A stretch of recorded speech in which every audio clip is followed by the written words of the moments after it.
Hallelujah. സ്തോത്രം സ്തോത്രം. 43-ാം സങ്കീർത്തനം. ദൈവമേ, എനിക്ക് ന്യായം പാലിച്ചു തരണമേ. ഭക്തികെട്ട ജാതിയോട് എൻ്റെ വ്യവഹാരം നടത്തണമേ. വഞ്ചനയും അനീതിയുമുള്ള മനുഷ്യങ്കിൽ നിന്ന് എന്നെ വിടുവിക്കണമേ. നീ എൻ്റെ ശരണമായ ദൈവമല്ലോ. നീ എന്നെ തള്ളിക്കളഞ്ഞിരിക്കുന്നതെന്ത്? ശത്രുവിൻ്റെ ഉപദ്രവം ഹേതുവായി ഞാൻ ദുഃഖിച്ച് നടക്കേണ്ടി വരുന്നതുമെന്ത്? നിന്റെ പ്രകാശവും സത്യവും അയച്ചു തരണമേ. അവ എന്നെ നടത്തുമാറാകട്ടെ.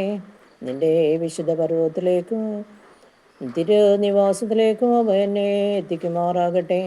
ഞാൻ ദൈവത്തിൻ്റെ പീഠത്തിങ്കിലേക്ക്, എൻ്റെ പരമാനന്ദമായ ദൈവത്തിങ്കിലേക്ക് ചെല്ലും. ദൈവമേ, എൻ്റെ ദൈവമേ, കിന്നരം കൊണ്ട് ഞാൻ നിന്നെ സ്തുതിക്കും. എൻ്റെ ആത്മാവേ, നീ വിഷാദിച്ചുള്ളിൽ ഞരങ്ങുന്നതെന്ത്? ദൈവത്തിൽ പ്രത്യാശ വയ്ക്കുക. അവൻ എൻ്റെ മുഖപ്രകാശരക്ഷയും എൻ്റെ ദൈവവുമാകുന്നു. എന്നിങ്ങനെ ഞാൻ ഇനിയും അവനെ സ്തുതിക്കും. ദൈവമേ, സ്തുതി എനിക്ക് യോഗ്യമാവുന്നു. ബാറയ്ക്കുമോ. ഹല്ലേലൂയ. സ്തോത്രം സ്തോത്രം.